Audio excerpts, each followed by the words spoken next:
So Rachel Cohen wrote a great article in The Intercept explaining exactly why Ben Jealous lost in the race for governor of Maryland. Now, for those of you who don't know, Ben Jealous is a Justice Democrat. He actually was just an absolutely superb candidate. But a lot of stuff went wrong, so let's break this down and then we'll discuss.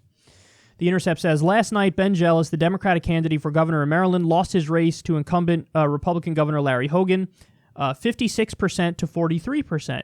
Jealous would have been Maryland's first African-American governor and was running on one of the most left-wing policy platforms in the country. Although polls had been showing Hogan with a significant lead for months, progressives hoped a strong blue wave on Election Day could bring about a major upset. After all, Democrats outnumbered Republicans by a 2-to-1 ratio in Maryland. But Jealous didn't lose because he ran on issues like Medicare for All, a $15 minimum wage, and legalizing marijuana. In fact, voters in Maryland largely agree with Jealous on his signature policy issues.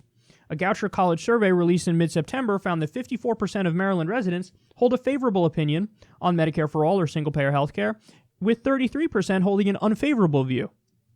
Support for other key parts of Jealous's plan polled even higher. 71% of Marylanders support raising the statewide minimum wage to $15 per hour, with just a quarter of residents against it.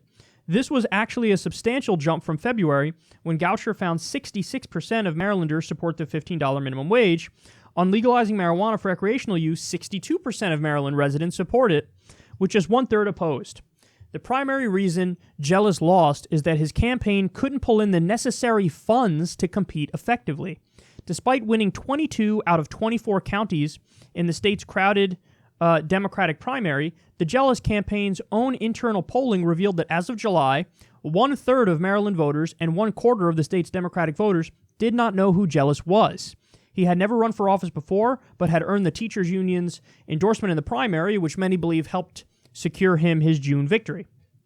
Meanwhile, Hogan started out with a big fundraising advantage and high approval rating. Although Jealous assumed he could turn things around after Labor Day, by then it was too late to change the narrative. At the end of August, Hogan had $9.4 million to spend for his re-election campaign, compared to Jealous's mere $385,000. Wow, that's a giant difference. And the gap never closed. In the final 2 weeks of the campaign, Hogan had almost 12 times more cash than Jealous, or $3.3 million to the Democrats' $275,000. Few people wanted to donate to a race that seemed uncompetitive, which in turn made it even less competitive as the weeks went on. So then they go on in the article to explain how the national media largely ignored this race, and the Washington Post endorsed his opponent and praised his opponent, Hogan, for being a moderate Republican. So a lot was going against him. And then they say this in The Intercept: after Jealous won, several dozen Maryland Democrats announced their support for Hogan, though most were older white men who hadn't served in office for years. Others had received political appointments from the governor or had records of supporting Republican candidates in the past. Jealous did end up securing endorsements from the Democratic Party's current elected officials, but some were much slower to voice their support, and many remained muted in their enthusiasm. The long-serving state Senate President Mike Miller was a prime example. He was guarded in his support for Jealous while being enthusiastic in his praise for Hogan's work. Ike Leggett, the outgoing executive of affluent Montgomery County, at first withheld his endorsement of Jealous over tax issues, and he said would hurt his wealthy constituents. When he finally did endorse Jealous in mid-October, he did so in the world's most half-hearted way. When the Washington Post asked him if Jealous would be a better governor than Hogan, Leggett declined to say yes. Quote, "That's a good question," he said. "I'm simply for the Democratic nominee." About 45% of Montgomery County ended up voting for Hogan. Now, there were some things that were definitely Ben Jealous's fault, okay? So let me go through a list here. He didn't court DSA endorsements despite running on a Justice Democratic platform and having very solid lefty beliefs. But he did not court the DSA. That would have definitely helped with organizing on the ground.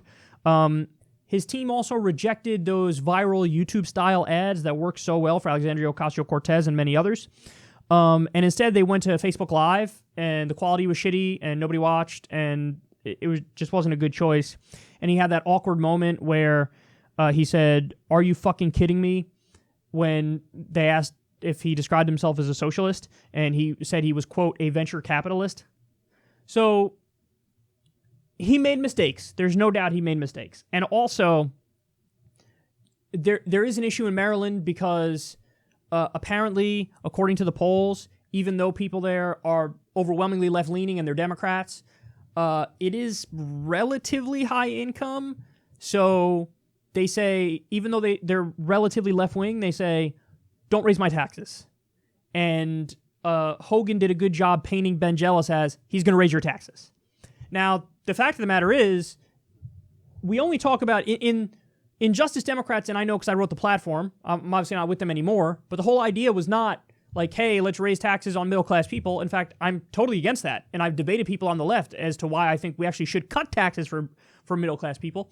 But the idea is, yeah, raise tax on corporations and the top 1%, which polls so well. So I don't even think Hogan's correct that, like, oh, Ben Jealous is going to, like, raise everybody's taxes. Not true. But that's how he was portrayed, and Hogan did a good job of portraying him like that. But listen, all this stuff aside, the fact of the matter is, the biggest issues here are he had no media support. The Democratic Party stabbed him in the back. His own Democratic establishment stabbed him in the back. And then the most important point is he was super duper duper outraised. Which gets to us, the most important point in this conversation, guys. Listen, the ultimate end goal, the answer is we have to get money out of politics. The best way to do that is with a constitutional amendment, because it's the only way it really sticks, because the Supreme Court ruled that, it's basically a right to donate to politicians because it's free speech. Which is crazy. They obliterated many of the limits, although a few limits still exist. But the fact of the matter is, before we get to that point where we actually succeed in getting money out of politics, we have to build a fundraising infrastructure that works for populist left candidates. And the only way to raise money where you're not going to get people looking at you like you might be suspect and corrupt is if you do it in small dollar donations. Step number one is stop taking corporate PAC money. Okay, 100% needs to be done. Many, even establishment Democrats, are like, okay, I could do that too. So stop taking corporate PAC money is step number one. And then step number two is those, big money fundraisers, the like fucking whatever it is. You have people come from banks or whatever, and they $2,700 a plate and yada yada, all that stuff. Those need to stop too, because that does bias your voting record, and it takes you away from your constituents who you really should be representing. Now, having said that, I'm not a silly person. I understand that if you stop taking the corporate PAC money, if you stop doing the big money plate fundraisers, you're at a huge disadvantage. Because your opponent's going to fucking run all over the place and get all this big money. And look, in the case of Ben Jealous, we're really talking about, what was it exactly? $10 million to fucking $330,000 or some shit like that? I mean, that is such a giant disadvantage, guys. You have no idea how much that hurts. They say in the article and other parts, they say he literally couldn't run any ads on TV, and Hogan was beating him up every day on TV with ads. And at the very least, you'd say, okay, well, maybe he can get some mailers out there. They didn't have the funds for the mailers either. So, listen, point is, guys, if you find a candidate who you really, really support and you really, really trust, and you know, oh, this person's the real deal Holyfield here. Listen, it sucks, but you got to do it. You got to donate $27. Yeah, whatever you can swing, $5, $10 or whatever, because I'm here to tell you, the only way we win is that we have to at least be in the ballpark of what the opponents are raising. In very rare cases, we might be able to outraise them by going to small dollar donors because the campaign has so much momentum and so much media coverage and all that stuff. That's possible to outraise with small dollar donations when your corrupt opponent is taking all types of crazy corporate PAC money and rich people money and billionaire money, whatever. But in most cases, we're going to be at a giant fundraising disadvantage. And we have to, at the very least, make the deficit 2-1. Okay, Hogan has 10 million, but Jealous raised 5 million. Maybe we can make do with 5 million. You know what I mean?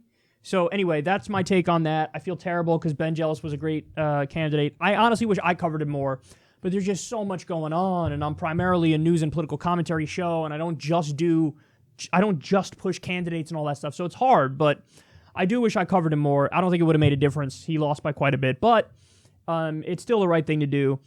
He was a great candidate. I really hope that this doesn't make people lose faith, because again, all things being equal, we win when it's just a battle of ideas. All the polls show that. All the evidence shows that. So it's just a matter of how do we make it relatively equal. All things got to be somewhat equal in order for us to win. Give us the equal megaphone. So let's keep fighting on and don't get discouraged.